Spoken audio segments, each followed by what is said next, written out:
Only పార్టీలో party కండువా కప్పుకోవడానికి ఇన్ని ఇబ్బందులు తలెత్తావని మీరు ఎప్పుడైనా ఊహించారా? ఇబ్బందులు అనుకోను, ఆ మార్గంలో ఉండే కఠినత్వం అట్లా ఉంటుంది. సరళమైన దారి ఏది కూడా రెడ్ కార్పెట్ కంపి కూడా రమ్మన్నారు. అందులో ఒక ఎమినెంట్ పర్సనాలిటీ ఒక పార్టీ నుండి ఒక పార్టీకి వచ్చినప్పుడు ఇలాంటివి జరుగుతూ ఉంటాయి. అనేక సందర్భాల్లో అనేక మంది మారినప్పుడు ఇట్లాంటివి జరుగుతుంటాయి. కానీ అన్కండిషనల్ అనడంలో అర్థం ఏంటి అంటే, పార్టీ నా సర్వీసెస్ పార్టీ కోసం వాడుకుంటారా, ప్రభుత్వంలో ఉండడానికి కోసం వాడుకుంటారా, రేపు నామినేటెడ్ ఏమన్నా ఇస్తారా, లేకపోతే ఓన్లీ పార్టీ కోసం పనిచేయమని చెప్పేసి గాంధీ భవన్లో కూర్చుండబెడతారా? బట్ ఈ ప్రభుత్వ విధానాలు నచ్చినాయి కాబట్టి మళ్ళీ అప్పుడేమో తెలంగాణను తెచ్చుకున్న టీఆర్ఎస్లో పనిచేస్తే ఇప్పుడు ఇచ్చిన తెలంగాణ కోసం రాహుల్ గాంధీని ప్రధానమంత్రి చేయాలి, తర్వాత రేవంత్ని ఇక్కడ గట్టి బలపరచాలి. ఎందుకోసం అంటే తెలంగాణలో మాదిగల ప్రాతినిధ్యము కాంగ్రెస్ పార్టీలో యాక్సిడెంటల్లీ ఆర్ ఇన్సిడెంటల్లీ అనుకోకుండానే అది జరిగిపోయింది. అట్లాంటి పెద్దవాళ్ళు లేరు ఇప్పుడు. అందరూ కూడా బట్టి ఉన్నాడంటే మాల దాసరి, తర్వాత ప్రసాద్ కుమార్ మాల, తర్వాత మోచి మా రాజనరసింహ గారు. సో మాదిగ ప్రాతినిధ్యం నా తర్వాత ఇంకెవరికి రాలే మళ్ళీ. సో నేనున్న జనవరి వరకు అంటే 7 నెలలు ఉన్నప్పుడు నేను మాదిగ ప్రతినిధిని. తర్వాత కడియం శ్రేరి బైన్లా, తర్వాత కొప్పులీశ్వర మాదిగ ఉపకులం.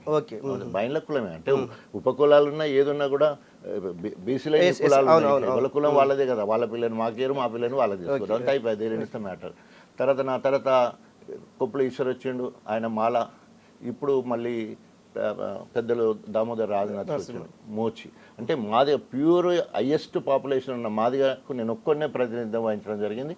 ఇప్పుడు నా బాధ్యత కూడా ఉన్నది. అంటే మాలలు ఎక్కువగా ఉన్న కాంగ్రెస్ పార్టీలో మాదిగలకు అవకాశం ఇవ్వాలి. తెలంగాణలో ఎక్కువ ఉన్నారు, రేపు ఇందిరమ్మ రాజ్యం అనే పేరు మీద బాగుపడవలసిన అవసరం ఉన్నది.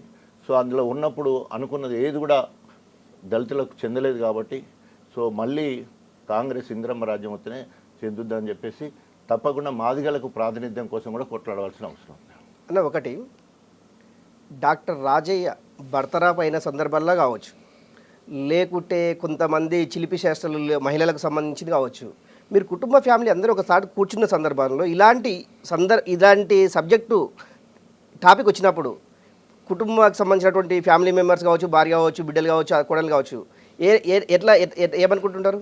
రాజకీయాలకు పోవద్దు, రాజకీయాలకు పోతే ఇలాంటి బురదనే చల్లుతుంటారు. వెధవలు ఇష్టం ఉన్నట్టు హెడ్డింగ్స్ పెడతారు. వెధవలు అంటున్నా, హెడ్డింగ్ పెట్టే వెధవలు ఎంత గలీజు అంటే, అక్కడ జరిగేది ఒకటైతే ఒకటి.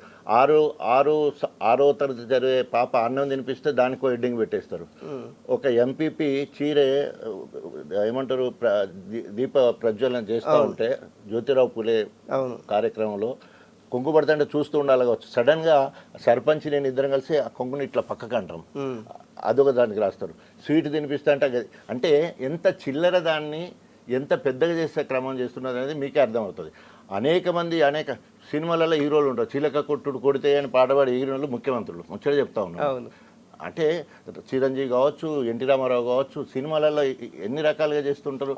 ఇక్కడ అలాంటిది ఇప్పుడు కుటుంబం అయినా ఏదైనా కూడా వాళ్ళందరి ఇష్టంతో రాజకీయాలకు పోయినప్పుడు ఇవన్నీ భరిస్తాం ముందే తెలుసు.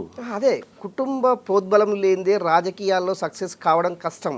కానీ మీ కుటుంబ సభ్యులు రాజకీయాలకు వద్దంటున్నారు. అసలే ఎన్నడూ కూడా లేదు, ఎంకరేజ్ చేస్తూ ఉన్నారు. అట్లాంటిది అసలు ఇలాంటి ఇష్యూలు జరిగినప్పుడు అలాంటి ఇష్యూస్ ఉండవు. రాజకీయాలకు పోయినామంటే అన్ని ఇష్యూస్ ఉంటాయి, అలాంటివి ఉండవు. ఉప ముఖ్యమంత్రి కూడా అయినా కదా, ఉప ముఖ్యమంత్రి అయితే ఎంజాయ్ చేస్తాం, దాని తర్వాత వచ్చే కష్టాలు వద్దా? అట్లా ఉండదు కదా, ఫ్యామిలీలో అట్లా ఉండదు.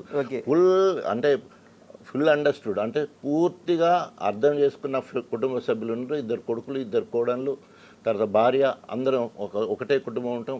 మా అందరి పెళ్ళిళ్ళు నవంబర్ 18th నా పెళ్ళి, నా 2 కొడుకుల పెళ్ళి, నాకు 2 కొడుకులు, వాళ్ళకి 2 కొడుకులు, ఉమ్మడి కుటుంబంగా ఉంటాం. ప్రతిదీ కూడా గొప్పగా చేసుకుంటాం. సో సంతోషాన్ని అనుభవిస్తాం. సంతోషపడినప్పుడే బాగా ఎగిరి దునికేసుడు, బాధలు వచ్చినప్పుడు ఏదో తిట్టుకొని దూరం అవ్వడానికి ముచ్చట్లేదు. సో ఏదైనా కష్టం వచ్చినప్పుడు అందరు కలిసి పంచుకుంటాం.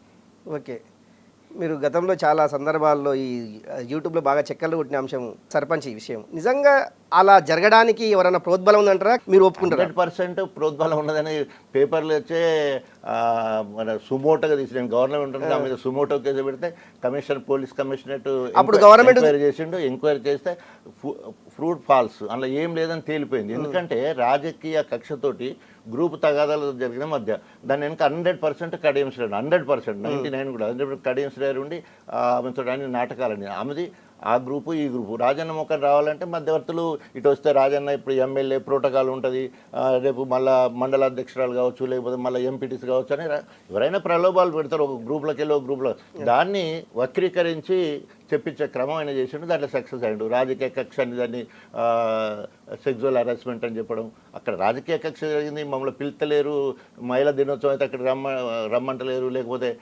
చెక్కులు ఇచ్చినప్పుడు దగ్గర రమ్మంటారు ఇవి అభియోగాలు చూస్తే నవ్వు వస్తుంది అన్నీ మాట్లాడి నేర్పించి పంపిస్తే నిజంగా ఇలాంటి సిచ్యువేషన్లో ఆమెతో ఎప్పుడు కూడా మాట్లాడాలి ఈమెని ఇలా ఎందుకు మాట్లాడుతున్నామని మీరు మాట్లాడించే ప్రయత్నం చేయలేదా ఎవరిని నవ్యతోటి ఎవరితో మాట్లాడించాలి ఆమెతో నేను మహిళలను గౌరవించడంలో నేను ఇప్పటివరకు ఏ మహిళ మీద కామెంట్ చేయలే ఎన్నడూ కూడా చేయలే ఇప్పుడు కూడా చేయను ఆమె ఎంత వరస్ట్ నేచర్ అయినా కూడా నేను చేయదలుచుకోలేదు ఎందుకోసం అంటే చట్టం ఉన్నది కదా చూసుకున్నది కదా వరస్ట్ నేచర్ అనేసి మీరు ముద్రేసేసిన అయితే అంటే అది అధికారులే చెప్పిండ్రు కదా అధికారులు చెప్పిండ్రు ఎట్లా చేసిన దాని కింద కామెంట్కి ఒకసారి బాగా చూస్తే తెలిసిపోతుంది ఆమె క్యారెక్టర్ ఏందనేది నేను ఎందుకని ఎక్కువ మాట్లాడొద్దు అంటున్నా అటువంటి విషయాలలో ఎక్కువ మాట్లాడదు ఎందుకంటే మీరు అడిగిన వాడికి చెప్పాలంటే ఎదుటి వాళ్ళని తిట్టాలా లేకపోతే బదనాం చేసిన పరిస్థితి ఉంటుంది కాబట్టి వద్దు 10 సంవత్సరాల కేసీఆర్ గవర్నమెంట్ 70 రోజుల రేవంత్ రెడ్డి గవర్నమెంట్ ఎందుకంటే మీరు రాజకీయాల మీద పూర్తి అవగాహన ఉన్నటువంటి వ్యక్తిగా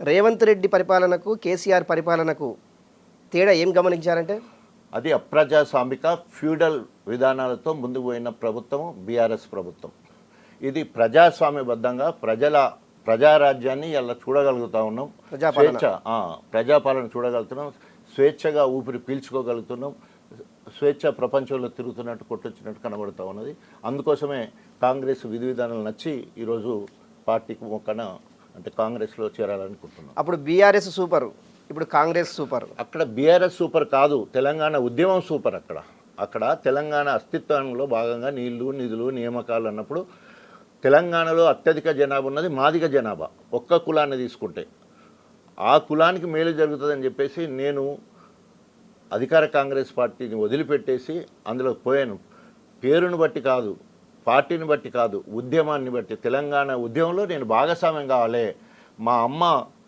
సదాలక్ష్మమ్మ కూడా పాల్గొన్నది తెలంగాణ రాలే ఒక పేజీ మొత్తం కూడా ఆమె గురించి రాశారు రేపు తెలంగాణలో నా పేరు కూడా ఉండాలని ఆశపడి ఆనాడు మరి ఉద్యమం కోసం నేను అటు చేరాను కాబట్టి టీఆర్ఎస్ఐని ఉన్నప్పటికీ కూడా అన్ని రాజకీయ పార్టీలు అన్ని కుల సంఘాలు అన్ని వర్గాలు అన్ని మతాలు తెలంగాణకు సపోర్ట్ ఉద్యమానికి సపోర్ట్ చేయడం వల్ల తెలంగాణ రాష్ట్రం ఏర్పడ్డది పేరు టీఆర్ఎస్ అని ఉండొచ్చు కాక కేసీఆర్ ఓడిపోతాడు కాంగ్రెస్ పార్టీ గెలిచి రేవంత్ రెడ్డి ముఖ్యమంత్రి అవుతాడు అనేసి మీరు ఎప్పుడన్నా ఊహించిర్రా అది ప్రజలు ఇచ్చిన తీర్పుకు కట్టుబడి ఉండాలనుకుంటాం కానీ మనం ముందు నేను ఆశాజనకంగా ఎప్పుడు ఆలోచించలేదు సో కాకపోతే మార్పు మాత్రం ఉంటుంది హంగ్ వస్తుందని అనుకోవడం జరిగింది నేను కానీ మార్పు చాలా గొప్పగా అధికారాన్ని ఇచ్చే వరకు పోయింది కాంగ్రెస్ పార్టీ ఒకవేళ వచ్చే ఎన్నికలు కావచ్చు రేపు కావచ్చు రకరకాలుగా ఇప్పుడు బీఆర్ఎస్లు చేస్తున్నటువంటి కామెంట్ల ఆధారంగా